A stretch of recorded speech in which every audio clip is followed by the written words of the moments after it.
ማህበረሰቡ ይህንን ቴክኖሎጂ አገልግሎት እንዴት አገኛችሁት? ምን ለውጥ አለው? በማለትም ነበር በባለስልጣኑ በአራዳ ክፍለ ከተማ የአሽከርካሪ ተሽከርካሪ ቁጥጥር ቅርንጫፍ የተገኘውት። ተገልጋዮቹ ያሻገሩትን ሀሳብ ለውጥ መኖሩንም ይገልጻሉ። ዶክተር ሽጉጤ ሹኬ ከመረጃ ዴስክ ጋር ነው የተገናኘ ነው። ምን እያዩ ነበረ? ፕሌት ነምበር እንደገና ደግሞ ኢንሹርድ ነው አይደለም የሚለው ነገር ቀጥታ 7660 ገብቼ በሜሴጅ ገብቼ ማየት እንደሚችል ማለት ነው። መንገድ ላይ እንኳን ቢጠይቀኝ ፕሌት እንትኑ ቦሎ ባይለጠፍ እንኳን በቂ ማስረጃ ስለ መኪናዬ ማለት ነው እዚህ ላይ ሞባይል ላይ አለ ማለት ነው ማሳየት ይችላለሁ በቀላሉ ማለት ነው። ስለዚህ ዘምኗል፣ አገልግሎቱ ማለት ዘምኗል በጣም ማለት ቴክኖሎጂ የተጠቀምንበት ነው ማለት ነው። ምናልባት አሁን ከዚህ ከበር በነገሩ ቁጥር ተነስተው አገልግሎቱን ማወቅ እንደሚቻል ድሮና ዘንድሮ አሽከርካሪ ተሽከርካሪ አገልግሎቱ ምን ይመስላል? በጣም ጥሩ ነው፣ እጅግ የተሻለ ነው ብዬ ነው የማስበው። ምክንያቱም ድሮ ወረፋውም ረዥም ጊዜ ነበር የሚፈጅብን። ስንመጣ ደግሞ እንደዚህ አስተናጋጅ ወዴት መሄድ እንዳለብህ እየጠቀሙ፣ ሌላው ደግሞ ኮፒ የምናደርጋቸው ነገሮችም እዚህ ቅርባችን መሆናቸው ጠቃሚ ነው ማለት ነው። ስለዚህ ለውጥ እጅግ ለውጥ አለው። በእያንዳንዱ ወረቀት 10 ጊዜ ነበር የሚያመላልሱ። አሁን ግን ሁሉንም ነገር ይህን አሟልተን ያሉ አሟልተን ከሰጠ 7 ደቂቃ ነው የቆየሁት። ትልቅ ለውጥ ነው ያየሁት።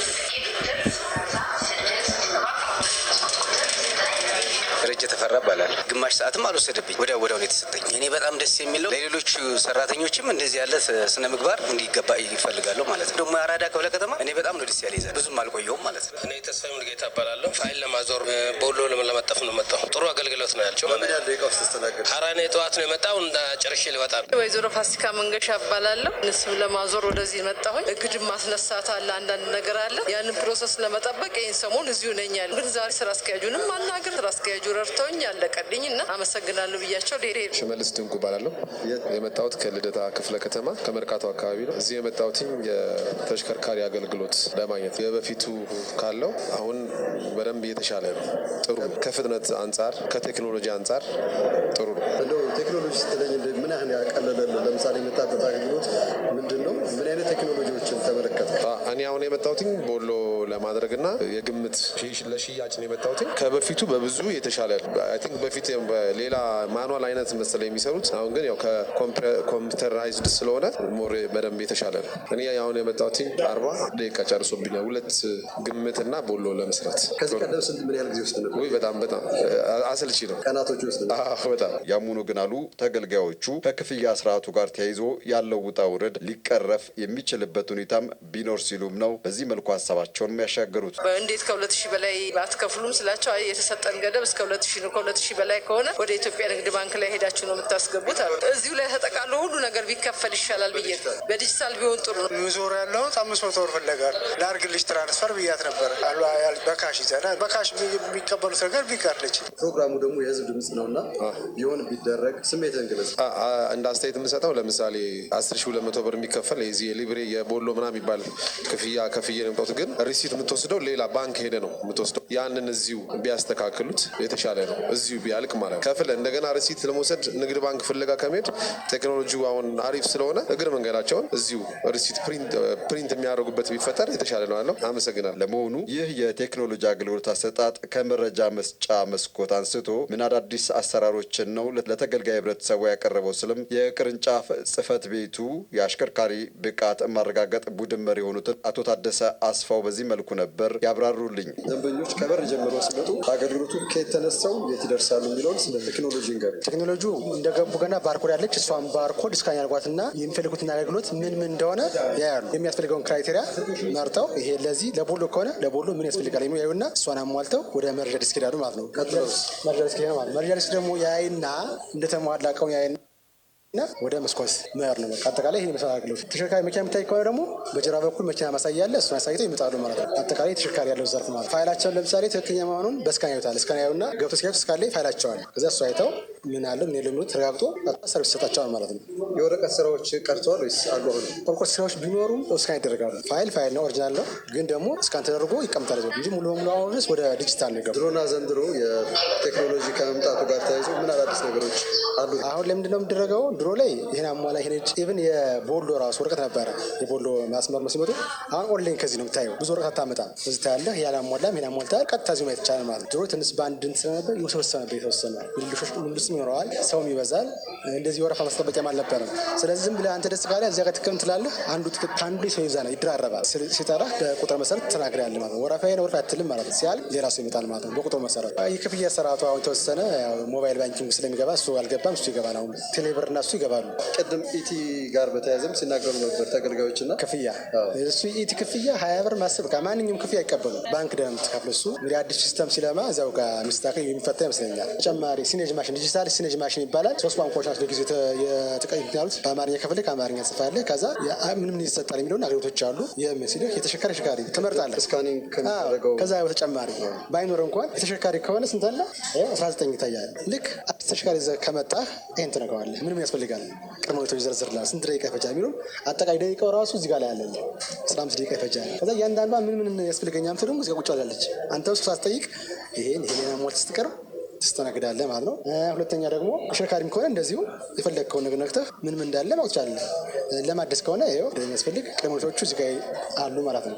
እስቲ ለምሳሌ አንዱ አገልግሎት እንውሰድና ስንት ደቂቃ ይወስዳል? ምን ይሄ አሁን ለምሳሌ የጠፋ መንጃ ፍቃድ ምትክ ያለ 15 ደቂቃ ነው። እዛ ምንም ያስፈልገዋል? ፎርም መሙላት። እዚህ ጋር ፎርም ትገዛና ፎርም ትሞላለህ። ከዛ የቀበሌ መታወቂያ ወይም ፓስፖርት፣ አሁን ደግሞ ፋይዳ ይጠይቃል። ፋይዳ እዛ ከፖሊስ ጽሕፈት ቤት እና ከትራፊክ ማኔጅመንት ኤጀንሲ የተጻፈ ደብዳቤ፣ ምክንያቱም በፖሊስ ተይዞ እንዳልሆነ ይህን ከጨረስክ ክፍያ ትከፍልና ወዲያውኑ ይሰጣል ማለት ነው። ይህም በስንት ደቂቃ ውስጥ ነው? 15 ደቂቃ ውስጥ ይችላለች። 15 አይፈጅም። እንደውም እዚያም ይሄን ካሟላ 15 ቀርቶ። ስንት አገልግሎቶች ናቸው በዚህ ውስጥ ያሉት? አሁን መንጃ ፍቃድ ላይ 14 አሉ።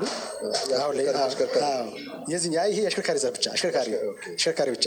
በተሽከርካሪ ደሞዝ ላይ ስንት አለ? ለጊዜው አሁኑ 21 ነው አሉ። ያልገቡ ለዚህ 21 አሉ። እነሱ በሙሉ ያሳያል ማለት ነው። የአሽከርካሪ ተሽከርካሪ ቁጥጥር ባለስልጣን የአራዳ ቅርንጫፍ ኃላፊ አቶ ደረጀ መንገሻ በበኩላቸው ባለስልጣን መስሪያ ቤቱ የህብረተሰቡን እንግልት ለመቅረፍ ስራዎች እየተሰሩና ውጤት እየተገኘ መሆኑን ጠቁመው የተገልጋዮችን አስተያየት በመቀበል በቀጣይም የሚሰራ መሆኑንም ይገልጻሉ። በቀን ከ500 እስከ 1000 ሰው እኛ ጋር መጥቶ አገልግሎት የሚያገኘው የምናስተዳድራቸው ፋይሎች ወደ 145556 ፋይሎችን እናስተዳድር። እነዚህ ፋይሎች ኢፋይሊንግ ስራ ተሰርቶ እስካን ተደርጎ በእያንዳንዱ ባለሙያ ኮምፒውተር ላይ ተጭኖ ነው ያለ። ስለዚህ አገልግሎት ለመስጠት አሁን እኛም ደረቅ ፋይል ማውጣት አይጠበቅብንም። ከሪፎርም በፊት የፋይል አያያዛችን ችግር የነበረበት ፋይል ጠፋብኝ በማለት የሰው መመላለስ መንከራተቶች ነበሩ ባለ ጉዳይ ጋር። አሁን ግን ፋይል ጠፋብኝ ጥያቄ ታሪክ ሆኖ ነው ያለው። ሪፎርሙ የኔ ነው ብለው ስራ በመስራቱ የተሻለ ውጤት የተመዘገበበት ሁኔታ ነው ያለው። አገልግሎት ሰጪ ተቋም ነን። በዲፎልት ደግሞ ከገቢዎች ቀጥሎ እንደ አዲስ አበባ ከተማ አስተዳደር ከምንሰጣቸው አገልግሎቶች ገቢ እንሰበስባለን። ለምሳሌ የዓመት እቅዳችን ወደ አራዳ ቅርንጫፍ 421 ሚሊዮን ነው የዓመት እቅዳችን። የ9 ወር እቅዳችን 304 ሚሊዮን ነው። የ9 ወር ክንውን 280 ሚሊዮን ነው። የእቅዳችን 92.06% ነው ያከናወን ነው። የአዲስ አበባ ከተማ አስተዳደር የአሽከርካሪ ተሽከርካሪ ፍቃድ ቁጥጥር ባለስልጣን ዋና ስራ አስኪያጅ ኢንጂነር ደሳለኝ ተረፈ በበኩላቸው በባለስልጣኑ እየተከናወኑ ያሉትን የቴክኖሎጂ አገልግሎት አሰጣጥ እዚህ ደረጃ ለማድረስ የተለያዩ ውጣ ውረዶች መታለፋቸውንም ነው ያስታወቁት። ተቋማችን ወደ ሪፎርም ከመግባቱ በፊት ሪፎርም ውስጥ ከገባን 1 ዓመት ገደማ ሆኖናል። ከ1 ዓመት በፊት የነበረው ሁኔታ ምናልባት ተቋማችን በርካታ ተገልጋዮች የሚመጡበትና አገልግሎት የሚያገኙበት ተቋም እንደመሆኑ መጠን የባለ ጉዳይ አያያዝ ክፍተት የነበረበት፣ የፋይል አያያዛችን በርካታ የግለሰቦች የተገልጋዮች ፋይል አለ እኛ ጋር የተያዙት የፋይል አያያዝ ቅርንጫፎችና የተቋማት የክትትልና የድጋፍ ጉድለት፣ የቅሬታ አቀራረብና አፈታት ስርዓት ጉድለት፣ ከተቋማት ጋር የምንቀናጃቸው የመንግስት ተቋማቶች አሉ ደግሞ ከዛ ጋር የቅንጅት ትንሽ መላላት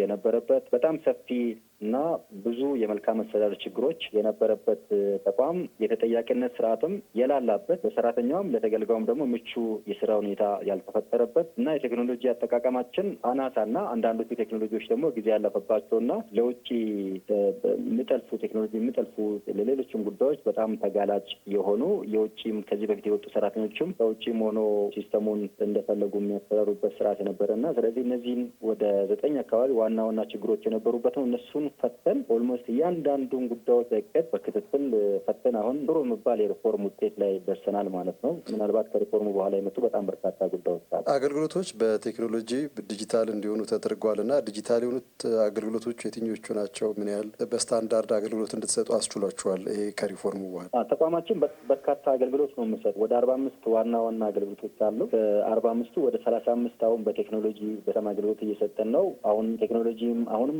የማሻሻሉን ቀጥለንበታል። በዚህ ዓመት መጨረሻ ላይ የተወሰነ ቁጥር ለመጨመር እያሰብን ነው። ካልሆነ የሚቀጥለው ቀጣይ 6 ወር ውስጥ ከተቋማት ጋር ከቅንጅት ጋር ካልሆነ እኛ ጋር ቅርንጫፍ አካባቢ ስንመጣ ወረቀት የምንሰጠው አንድም አገልግሎት የለንም። ማዕከል ጋር የሚያስተሳስርና ከተቋማት ጋር የሚያስተሳስሩ ከቅንጅት ጋር የሚያስተሳስሩ ጉዳዮች ላይ ብቻ ነው በወረቀት እያስተናገደን ያለ ነው። ስለዚህ ከ45 35 ነው። ቀጣይ ደግሞ ሁሉንም ወደ 100% ለማድረስ ከተማ አስተዳደሩም የኢኖቬሽንና ቴክኖሎጂ ቢሮም ድጋፍ እያደረግልን ነው። 100% ለማድረስ ከፍተኛ ጥረትና ርብርብ እያደረግን ነው ያለ ነው። ሪፎርም ውስጥ ከገባን በኋላ በጣም በርካታ ውጤቶችን አግኝተናል። እኛ ተቋም በየጊዜው የሚያስተናግደው የተገልጋይ ቁጥር በጣም ጨምሯል። 9 ወር አፈጻጸም ስንገመግም አምና 700,000 አካባቢ ተገልጋይ ነበረ ወደኛ የመጣው። በዚህ ዓመት 1.1 ሚሊዮን ተገልጋይ መጥቷል። ግን የቀረበው ቅሬታ የአምናና የካቲት አምናን ስናወዳደር ከፍ ያለ ነው። አምና በጣም ከፍ ያለ ቅሬታ ነው የቀረበብን፣ 1039 ቅሬታ የቀረበበት። በዚህ ዓመት 1.1 ሚሊዮን አገልግሎት ሰጥተን ወደ ተቋማችን የቀረበው ቅሬታ 55 ቅሬታ ነው። እሱም ተገቢነት ያላቸው ወደ 16 ናቸው። ከ55 16 ናቸው ተገቢነት ያላቸው። ተገቢነት ያላቸውን ራሱ ደግሞ በዝርዝር ምክንያታቸውን አይተን ምክንያታቸውን ምንጫቸውን ፈልገን ደግሞ ለመፍታት ጥረት እያደረግን ነው። ከአሰራር ከቴክኖሎጂ ጉድለት ሌሎችም ጉዳዮች አሉ። ስለዚህ ምክንያቶችንም እያጠራን ወደ ዜሮ በተለይ ተገቢነት ያለውን ቅሬታ ወደ ለመቀነስ ወይም ወደ ዜሮ ለማድረስ ከፍተኛ ርብርብ እያደረግን ነው ያለነው። በጣም ሰፊ ቅሬታ ሰፊ እንግልት የነበረበት ተቋም ነበር። አሁን ተገልጋዮቻችንም በነጻነት አገልግሎታቸውን አግኝቶ ያለምንም ጅመንሻ ያለምንም ጉዳይ አስፈጻሚ ራሳቸው መጥቶ በነጻነት በደስታ አገልግሎታቸውን ላችሁና እሱንም ቢያደርጉ የመረጃ አያያዛችንን በማዘመናችን ቴክኖሎጂውን አገልግሎቱን በቴክኖሎጂ በመስጠታችን ከአገልግሎት ውስጥ ደግሞ ጉዳይ አስፈጻሚን በማውጣታችን በጣም የገቢም እድገት አሳይቷል። ምናልባት ከ9 ወር ከአምና ጋር ስነጻጸር ወደ 82.5% እድገት አለው ገቢያችን። መጠነኛ ከፍ ያለ ሳይሆን በጣም መጠነኛ ታሪፍ መቀነሻም ቀንሰናልም ጨምረናል።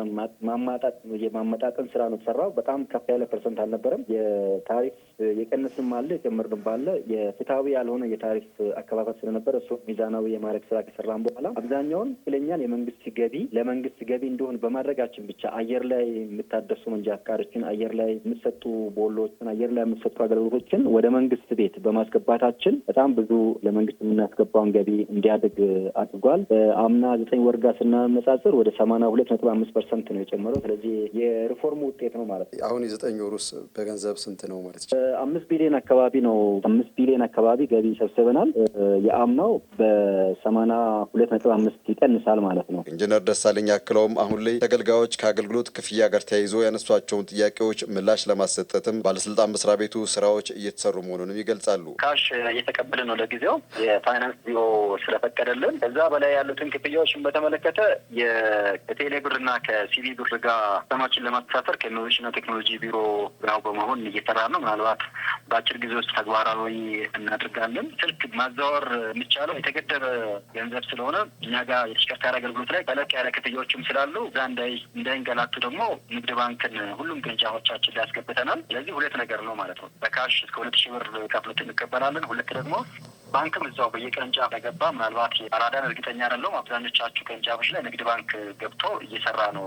አንዳንድ ቴለር ሁሉም ቅርንጫፎች ባንኮችን አስገብቶልን። ስለዚህ በቀጣይነት ደግሞ በሞባይል ማዛወር የሚችሉበት ገደብ እሱን በኢኖቬሽንና ቴክኖሎጂ ቢሮ ጋር በመተባበር ተግባራዊ ለማድረግ ከፍተኛ ርብርብ ላይ ያለ ነው። ነገም በሞባይል ባንክ ማዛወር የማይቻልበት የገንዘብ መጠን ሲሆን ደግሞ ባንክ ሰራተኞችን ስላስገባን በሁሉም ቅርንጫፎቻችን ላይ የአራዳን እርግጠኛ ስላልሆንኩ ነው። ሌሎችም ቅርንጫፎች ላይ ገብተዋል ማለት ነው።